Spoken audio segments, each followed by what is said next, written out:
Hey everybody! Oh, let me take this out. Hey everybody, it's me, Namaisa, and today I'm coming to you with another special effects look. I know Halloween is over, but like I said last year, even though Halloween is over, I'm still gonna do special effects related videos, just special effects videos in general, just because it's all part of makeup. For this look, I'm using another foam latex prosthetic from RBFX. I love their prosthetics. My last video, or my previous video, was also a prosthetic from RBFX. It was this orc beggar lady, and this time I am doing a frost witch. But instead of the traditional witch, you know, with the green and black dress and black pointy hat and all of that, I went for different colors for the witch, just because, you know, when I think of frost or frostbite, I think of purple tones, blue, pale, gray tones. That's just what pops into my head. And to complete this look, I'm also wearing lenses. And let me zoom in for you guys. I both got these lenses from PinkyParadise. I will leave a complete list of all the products used below in the information box, and I will talk about it in my voiceover. So if you want to know how I created this frost witch, then you know what you gotta do. So before I started fitting my prosthetic, I made sure that my face was completely cleaned and oil-free. So as you can see, I'm just pre-fitting the prosthetic just to see where I'm gonna place it and how to glue it down. You get what I mean. And I'm really taking my time with this because I want to make sure that when I glue it down, I put the prosthetic in the right place. And just like my previous tutorial, I am gonna glue this prosthetic down with Telesis7 Silicone Adhesive. This adhesive is perfect for foam latex prosthetics and silicone prosthetics. So I'm taking a little bit of that adhesive and I applied it on my upper lip, my nose, and my nose bridge. I'm also gluing my brows down. Don't worry, you're not gonna rip them off once you take the prosthetic off properly. So once I've glued that down, I'm taking the prosthetic and I'm aligning that to the center of my face. That's why I chose my nose and my nose bridge to glue that down first, because that's in the center of my face. And really take your time with this, because you want the prosthetic to fit as perfectly as possible. Since this prosthetic has a big nose on it, I'm first going to glue down the mouth area, just so I have a little bit more support in the center of my face, you know, holding the prosthetic up and all of that.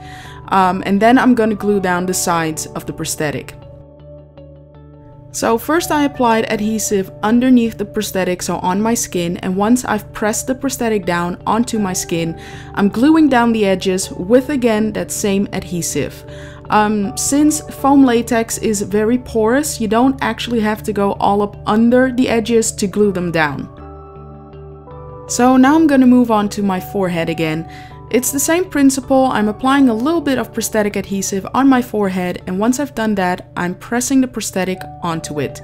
The beautiful thing about Telesis is that once you've applied it and you press the prosthetic onto it directly or immediately, you can still move the prosthetic around a little bit. But once the Telesis has dried, you cannot move the prosthetic anymore. So be a little bit careful when you apply your prosthetic, otherwise it will rip. So yeah, I'm just gonna glue down the prosthetic in general, and then I'm gonna leave the edges for what they are. I first want to make sure that I'm completely fine and satisfied with how the prosthetic is placed, and then I'm gonna glue down the edges.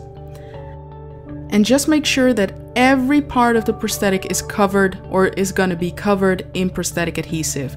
Just because when you make a face, or your actor or model, whatever, is gonna make a face and there's air underneath the prosthetic, it's gonna show. It's gonna show bubbles or wrinkles, and not wrinkles in the right way. So make sure that you cover the entire section of skin where the prosthetic is going to be in glue.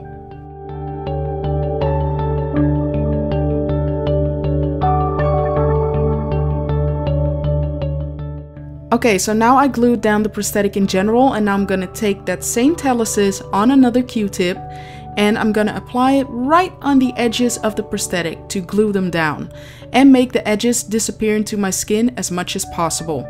Like I said before, foam latex is very porous, so when you glue it down, you can leave the edges for what they are. And then for the final part, you can take a little bit of your adhesive, Telesis, Prosthetic, whatever, and then glue those edges down, as you can see. Also, try not to soak the edges of the prosthetic in too much adhesive because that might ruin the effect, or you may actually create a bad edge. Just a tip. Okay, so now I'm gonna do the chin part, which I forgot to film in my previous tutorial.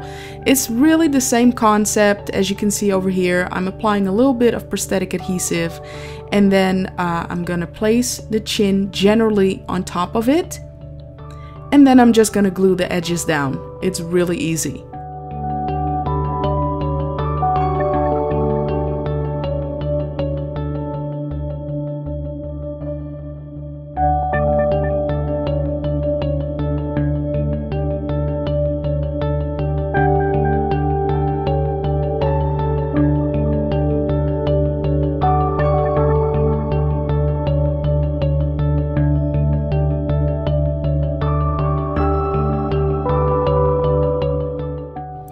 Okay, so now I'm gonna use a white setting powder from MAC Cosmetics, and I'm gonna set the edges of the prosthetic with a large powder brush, just to make sure that nothing is going to stick to the edges of the prosthetic.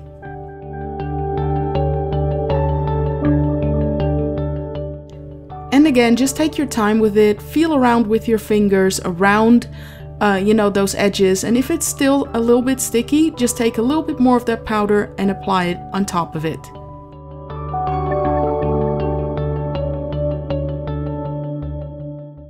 Okay, so now I'm gonna use Blood Blister Pax Paint from Mel Products, and I will be applying that with a normal sponge from VampFangs.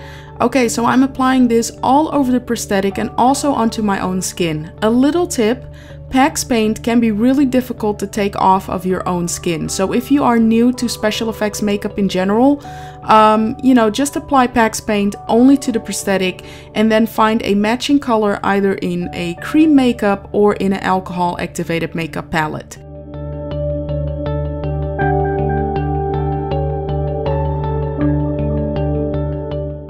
And now with a angled Delium Tools effects brush designed by Thomas Supernaunt, I'm gonna fill in all the cracks and crevices of the prosthetic.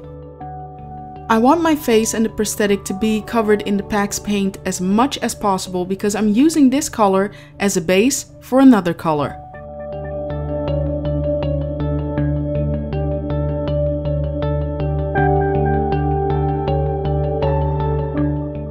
Next, I'm going to use another color from Mel Products, and this one is called Red Nuet. I hope I pronounced that correctly. Red Nuet number 1 Pax Paint from Mel Products, and I'm applying that in a stippling motion with another sponge from VampFangs. So I'm not going to cover my entire face with that color. Just like actual skin is never made up out of one solid color. So I decided to apply this a little bit blotchy to give my face more texture and to create more realism. It's all about layers.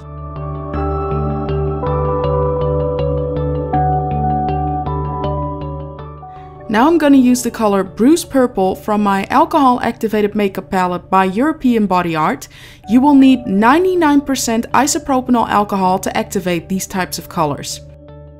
And then with a spatter brush from Delium Tools, so this is another effects brush from Delium Tools designed by Thomas Supernaunt, I'm gonna spatter that color all over my face. So skin has many textures. And it can be because of skin color differences or let's say blemishes because of pimples, scars, you name it. I'm just doing this to create more texture in my skin.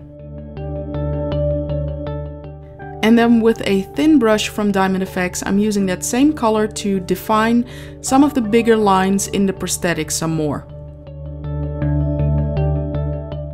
I'm also sketching out some lines myself, and yeah, it's just, like I said before, creating some more textures and applying some more detail to this awesome prosthetic because this prosthetic has a lot of detail, and I'm trying to bring them forward as much as I can. And remember, this is a layering process, so that means you will have to go back and forth with your colors sometimes. So now with another Delium Tools brush, FX brush, this is a stipple brush designed again by Thomas Supernaught. I'm using that same color from my European body art palette, and I'm just gonna stipple some more texture in my prosthetic. And I know I like to say that a lot in my tutorial, but trust me when I say this, spattering or just creating texture in general can be your best friend in special effects makeup.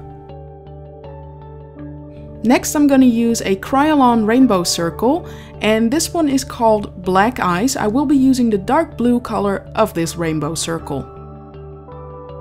And then I'm softly going to apply that all over my eyelid, a little bit above it and also underneath my eye, and I'm just going to blend it out with my ring finger. I'm also using this color as a base for another eyeshadow I'm going to apply on top. So yeah, remember, this doesn't have to be neat, you're going to be a witch after all. So I'm applying that all over my eye, but I'm also going to apply it a little bit on my nostrils, or the fake nostril, a little bit on the tip of my nose, and also around my mouth. I'm doing this to simulate kind of a frostbite look. And then to give my eye a little bit more dimension, I'm going to use the Diamond FX black eyeshadow, and then with my ring finger I'm going to apply it on top of my eyelid and a little bit underneath my lower lash line.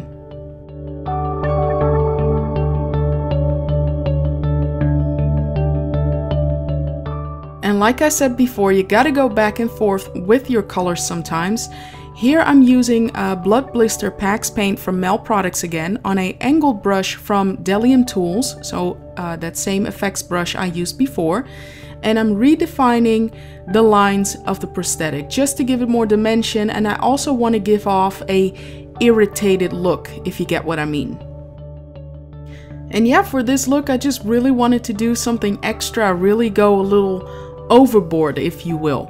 This is the second time that I use Pax paint and that I applied a foam latex prosthetic, and I gotta say I really love the look of it.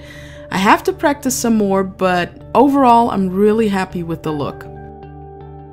Now I'm using that second Pax paint color that I used in the beginning on a sponge from Diamond FX, and I'm softly creating some more texture and mute some of the colors down. And just go back and forth with your colors until you're satisfied with the final look. Now all I have to do is put in my lenses, put on my wig and the rest of my costume, and I'm done! I had so much fun filming this tutorial for you guys. Obviously, as you can see, I painted my hands, applied some gross nails. If you want me to do a tutorial on how to create gross nails, let me know in the comment section below. Oh, and just so you know, the veneers that I'm wearing are from VampFangs.com. So I really hope you enjoyed the tutorial, and obviously, until the next video. Bye!